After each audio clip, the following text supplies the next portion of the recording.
Orange, BNP Paribas, la Générale des Eaux et Corsair Fly 30-0 vous présentent la deuxième édition de l'Orange Open Guadeloupe. Un nouveau souffle sur le stade Lambert-Lamby du Gosier. La Ligue de tennis de Guadeloupe remet le couvert. Au menu, un site amélioré et un plateau relevé. Bienvenue à l'Orange Open Guadeloupe 2012. Bonjour. Cette semaine, le Gosier accueille une épreuve de haut vol inscrite au calendrier ATP. Pour nous en faire un bref historique et aussi présenter ce qui vous attend cette année, deux guides de choix. Carmelo Di Gio qui supervise la compétition pour l'ATP. Mais d'abord, Christian Forbin, le directeur du tournoi. Tout simplement, c'est une volonté de l'équipe dirigeante de la Ligue parce que nous avions des joueurs qui pouvaient prétendre jouer à ce niveau. Cette manifestation, elle est unique dans la Caraïbe. Bien sûr, nous bénéficions du soutien de la Fédération française. La Fédération internationale s'est engagée d'abord timidement pour voir un peu si nous étions en mesure de réaliser une telle manifestation. Et Paolo Pereira, qui était le superviseur de l'an dernier, a donné un avis très favorable sur l'organisation. Bien sûr, tout n'était pas parfait, mais en fait, un avis très favorable. Et donc, ce qui explique que la Fédération internationale nous a autorisé à reconduire cette deuxième édition.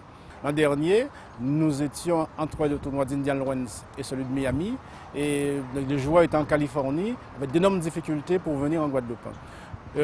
Et cette année, donc, nous sommes positionnés sur le conseil des joueurs qui étaient de passage ici, sur la deuxième semaine de Miami. Donc les joueurs plus facilement pourraient se rendre en Guadeloupe et partir après sur la tournée européenne.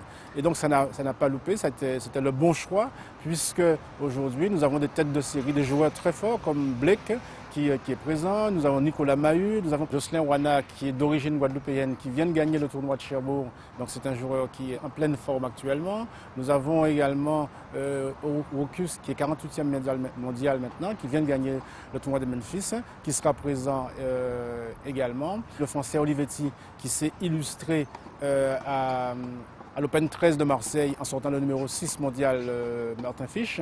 Donc ce sont des joueurs de grosse pointure et bien entendu on ne présente plus l'Américain Blake qui a souhaité faire partie de ce groupe de joueurs qui sont présents parmi nous. Et bien là je crois qu'il y a véritablement un plateau digne d'un ATP de 150 000. C'est la première fois que je viens ici en Guadeloupe. Je dois l'avouer, j'ai été très impressionné en arrivant. Le site est très bien préparé, bien pensé. Il correspond exactement à ce type d'événement sportif.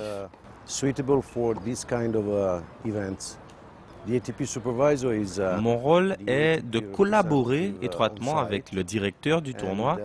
Le but de cette collaboration est de trouver comment tirer le meilleur de chacun de nos expériences, le tout afin que le tournoi justement se déroule le mieux que possible.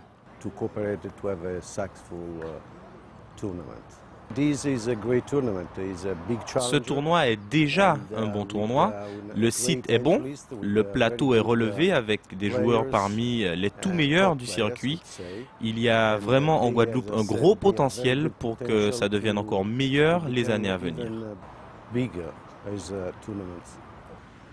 Mais avant d'entrer dans le vif du sujet avec les têtes d'affiche, les qualifications sont nécessaires pour certains joueurs. Elles ont commencé hier, beaucoup de prétendants, mais peu d'élus.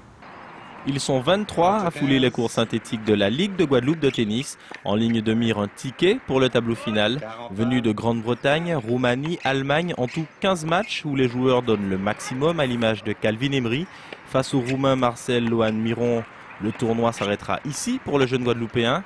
Après 3 sets et plus de 2 heures de match. Autre match haletant, celui opposant deux Guadeloupéens, Mélik Feller en blanc et Rudy Coco en rouge. Le second, malgré une élongation, fera la différence face au jeune Mélik Feller, 18 ans. 3-7 là encore, 6-2, 4-6, 6-4. Toutefois, le vaincu est satisfait de sa première participation à un tel tournoi, fut-elle limitée aux qualifications. Tous les matchs, on gagne de l'expérience, quoi. Là, j'ai fait un match contre Rudy Coco, mec, il est beaucoup plus fort que moi. Je fais un bon match, j'ai appris beaucoup, expérience. Et voilà, là, j'ai gagné. Jouer avec des juges de ligne et des ramasseurs de balles, il y a 15 personnes dans le cours, c'était assez impressionnant. C'est l'étape pour passer à autre chose. Une étape que d'autres ont déjà franchie. Jocelyn Wana découvre une épreuve pour laquelle il se sent prêt après sa victoire à Cherbourg. Ouais, c'est vrai que ça faisait longtemps que je n'avais pas gagné un tournoi, surtout un challenger. J'en avais gagné 2 auparavant dans ma carrière, là c'est le 3e. Voilà, j'étais 460, donc j'étais un peu loin au classement, même si je savais que mon niveau de jeu était toujours quand même correct. Après, voilà, je le répète, je n'ai pas été de série, je peux jouer un très bon joueur dès le premier tour, je peux jouer, voilà. Après, c'est aussi un premier tournoi pour moi dehors cette année. J'ai joué en ligne d'or depuis 6-8 mois, donc voilà, ça va être des conditions un peu différentes, mais en tout cas, physiquement, mentalement, je me sens bien, donc il n'y a pas de raison pour que ça ne se passe pas bien ici aussi. Mais d'ici là, les qualifications continuent à partir de 15h30 avec entre autres Rudy Coco, le Guadeloupéen, ou Daniel Evans, le Britannique. Vous savez où vous rendre cet après-midi si vous voulez savoir qui rejoindra les tout meilleurs à partir de demain pour le tableau final avec Olivier Rocus, le tenant du titre, Gianni Mina ou encore le très attendu James Blake. Les choses sérieuses devraient commencer. À demain. Orange, BNP Paribas, la Générale des Eaux et Corsair Fly 30-0. vous ont présenté la 2e édition de l'Orange Open Guadeloupe.